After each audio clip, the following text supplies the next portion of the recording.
And here we are. We are on Grammar for the Well-Trained Mind. This is lesson 24.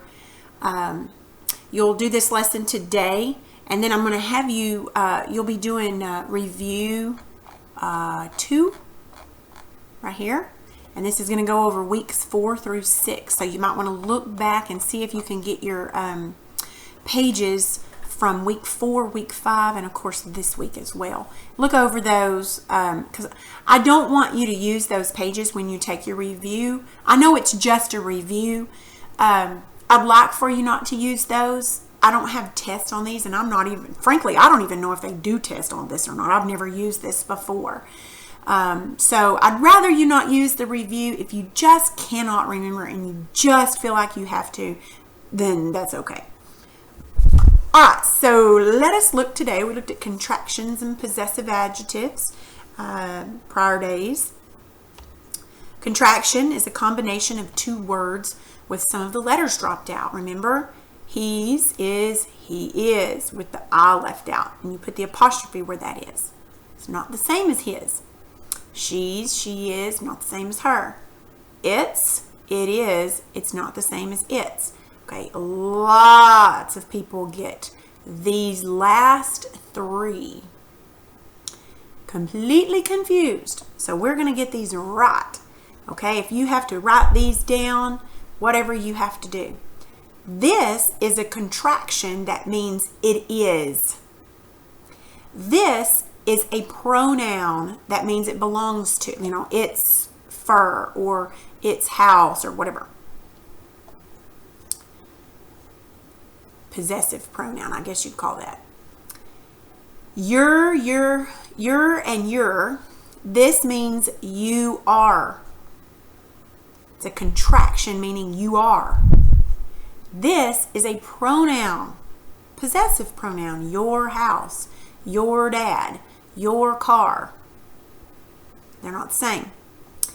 This is they are, their. It means they are. It's a contraction. This is their, meaning a possessive pronoun. Their house, their dog, their bed.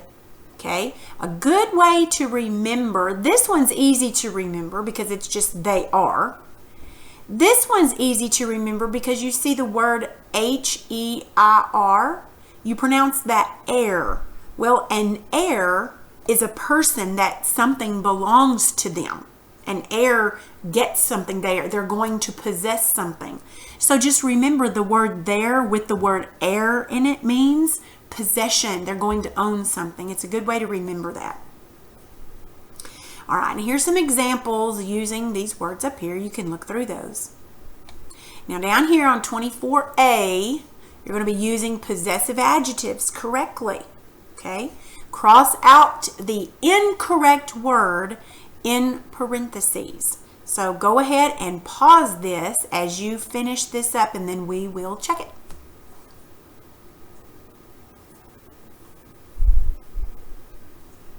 Okay, I'm going to assume you finished, so we're going to swap over here to the answers and see if you can check this. Make sure you try to check it in a different color so I can see what you've missed or not, okay? Go ahead and pause this as you check.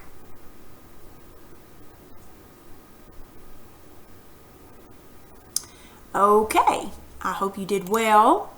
Let's look back now at your page here.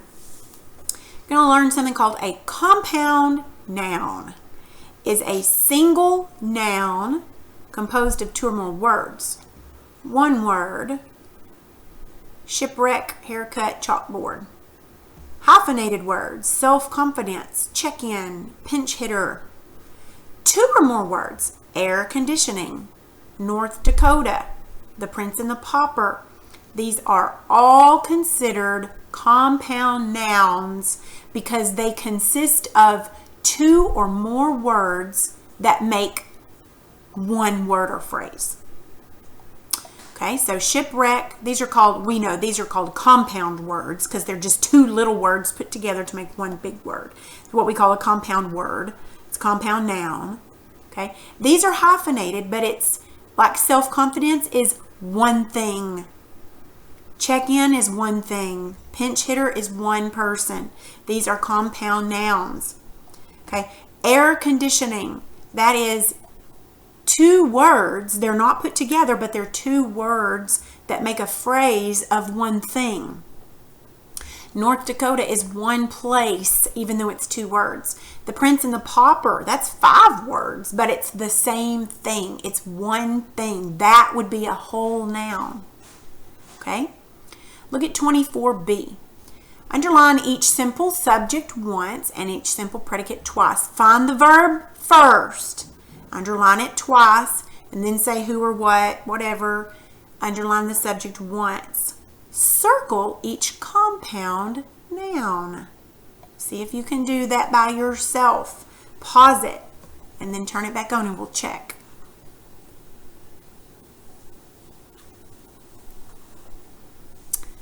Okay, let's go over and check it and see how you did. Check that.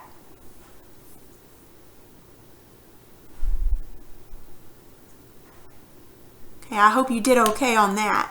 You may have made some errors in this. This is not as easy as you think sometimes. So I hope you did well. Whatever you missed, I hope you fixed it with a different color pen or whatever. Okay, let's go back over here. If a compound noun is made up of one noun along with another word or words, pluralize the noun. So passerby is passersby, not passerbys. If a compound noun ends in FUL, pluralize by putting an S at the end of the entire word. I'm sorry, it would be this, passerby. No, the compound noun is made up of one noun along with another word or words. Pluralize the noun. One noun along with another word or words. Passerby. I thought it was this one. Passerbys, passersby, passerby. Huh. Truck full, trucks full, truckfuls. If a compound noun ends in FUL, pluralize by putting an S at the end of the entire word. So I guess it'd be this one. If neither, I'm not sure what they're showing you here. I'm not sure if they're showing you one's right and one's wrong. I'm not sure. It doesn't tell us. If neither element of the compound noun is a noun, pluralize the entire word. Grown up, growns up. Well, of course that's not right. So it'd be grown ups.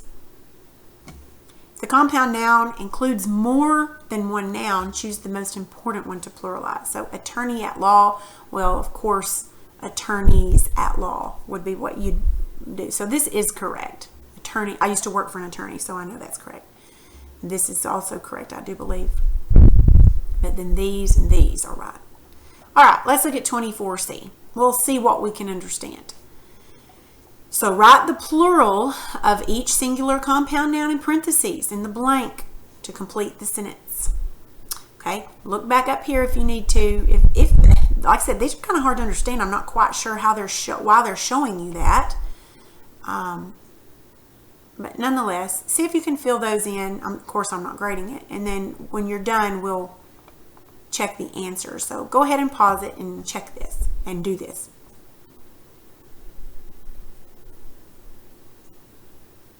Okay, let's bring the answers up. I'm kind of curious to see what these answers are myself.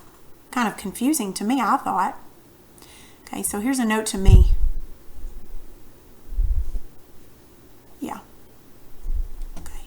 Now, I knew that brother-in-law is actually brothers-in-law because this is one of those things where it's more than 2 words and you got to choose the most important word to pluralize, which is brothers. Okay, chef de cuisine, chefs de cuisine. The compound noun is made up of one, I just told you that. If the compound noun includes more than one noun, choose the most important to pluralize, chefs, not cuisine. Okay, all 3, sergeants major, have testified at multiple courts martial. The compound noun is made up of one noun along with another word or words, pluralize the noun. Sergeants and courts. Major and marshal are both adjectives. Yeah, that's right, because marshal tells what kind of court and major tells what kind of sergeant. Correct. The 4, Secretary of State. Secretaries of State. Compound noun includes more than one noun. Choose the most important one to pluralize. Secretaries, not states. I like to put 3 teaspoonfuls. This is one of those that ends with full, so you just add an S. Those annoying good for nothings have stolen all the bagfuls of canned goods. So if a compound noun is made up of one noun along with another word, pluralize the noun, nothings. Okay, nothing is the noun, good is an adjective, for is a preposition. We haven't learned prepositions yet, but there you go. Compound noun ends with full, pluralize it by putting an S at the end of it. That's why bagfuls. My mother keeps 2 tape measure. Be tape measures, toolboxes. We know those. The Knights Templar. Okay. If a compound noun is made up of one noun along with another word, Templar is an adjective.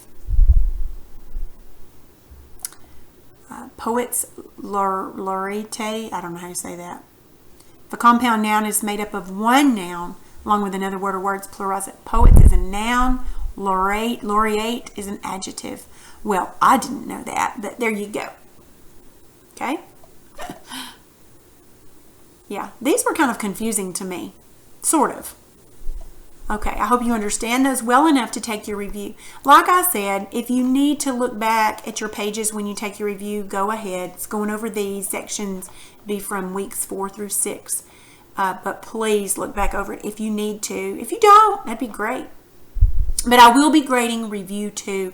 I don't know what it's going to be worth. I know review 1 was worth 100 points. It may very well be that this one is worth 100 points as well. Okay?